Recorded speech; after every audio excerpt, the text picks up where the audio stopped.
Top stars నటించిన సినిమాల టీజర్లు ట్రైలర్లు వచ్చినప్పుడు ఆడియన్స్ ఆటోమేటిక్ గా ఆ టీజర్లు ట్రైలర్లు ఏ రేంజ్ లో రెస్పాన్స్ ను మొదటి 24 గంటల్లో సొంతం చేసుకుంటాయని ఆశగా ఎదురుచూస్తూ ఉంటారు. ముఖ్యంగా ట్రైలర్ల విషయంలో కానీ టీజర్ల విషయంలో కానీ ఫాస్టెస్ట్ 1 లక్ష ఎంత తక్కువ సమయంలో జరిగిందనేది కూడా ఆసక్తిగా ఎదురుచూస్తూ ఉండగా రీసెంట్ గా టాలీవుడ్ పవర్ స్టార్ పవన్ కళ్యాణ్ నటించిన sensational movie Harihara Veeramallu cinema official trailer ను రిలీజ్ చేయగా సినిమా ట్రైలర్ కి ఆడియన్స్ నుండి అనుకున్న దానికన్నా రెస్పాన్స్ సాలిడ్ గానే వస్తూ ఉన్నప్పటికీ ఫాస్టెస్ట్ 1 లక్ష లైక్స్ విషయంలో మాత్రం కొంచెం వెనుకంజ వేసిందనే చెప్పాలి ఈ ట్రైలర్. ఓవరాల్ గా 1 లక్ష లైక్స్ మార్క్ ను అందుకోవడానికి ఇతర ట్రైలర్లతో పోల్చితే ఎక్కువ సమయమే తీసుకుందని చెప్పవచ్చు. ఫాస్టెస్ట్ 1 లక్ష లైక్స్ ను అందుకోవడానికి ఇది వరకు పవన్ కళ్యాణ్ నటించిన భీమ్లా నాయక్ సినిమా ట్రైలర్ కి 4 నిమిషాల లోపే వ్యవధి పట్టగా వకీల్ సాబ్ సినిమా ట్రైలర్ కి 7 నిమిషాల వ్యవధిలోనే 1 లక్ష లైక్స్ దక్కాయి. కాక టాప్ ప్లేస్ లో సలార్ సినిమా ట్రైలర్ 3 నిమిషాల వ్యవధిలో ఈ మార్క్ ను అందుకొని రికార్డు కొట్టగా ఇప్పుడు హరిహర వీరమల్లు సినిమా ట్రైలర్ కి ఓవరాల్ గా 1 లక్ష లైక్స్ మార్క్ ను అందుకోవడానికి 30 నిమిషాల వరకు టైం పట్టింది. మొత్తం మీద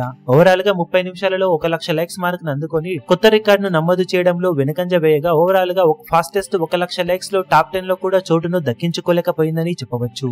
మొదటి 3 ప్లేసుల్లో వకీల్ సాబ్ తర్వాత కల్కి సినిమా ట్రైలర్ కి 7 నిమిషాలకు పైగా టైం పట్టగా RRR ట్రైలర్ 8 నిమిషాలలో, పుష్ప 2 8 నిమిషాలలో, సర్కారు వారి పాట 9 నిమిషాలలో, ఆది పురుష్ 9 నిమిషాలు, దేవరా 9 నిమిషాలు, గుంటూరు కారం 15 నిమిషాలు, పుష్ప 19 నిమిషాలు, బ్రో మూవీ 21 నిమిషాలు, గేమ్ చేంజర్ 25 నిమిషాలు ఇలా ఓవరాల్ గా టాప్ 15 ప్లేస్ లో ఎంటర్ అయ్యిందని చెప్పవచ్చు హరిహర వీరమల్లు సినిమా ట్రైలర్. మొత్తం మీద ఆరంభం అనుకున్న రేంజ్ లో లేకపోయినా 24 గంటలు పూర్తయిన తర్వాత రెస్పాన్స్ ఎలా ఉంటుందనేది ఇప్పుడు ఆసక్తికరంగా మారింది. ఈ వీడియో మీకు నచ్చినట్లయితే లైక్ చేయండి, షేర్ చేయండి, ఛానల్ ను సబ్స్క్రైబ్ చేయడం మాత్రం మరవకండి. ఏ చిన్న అప్డేట్ ను మిస్ అవ్వకూడదు అనుకుంటే బెల్ ఐకాన్ ను ప్రెస్ చేయండి.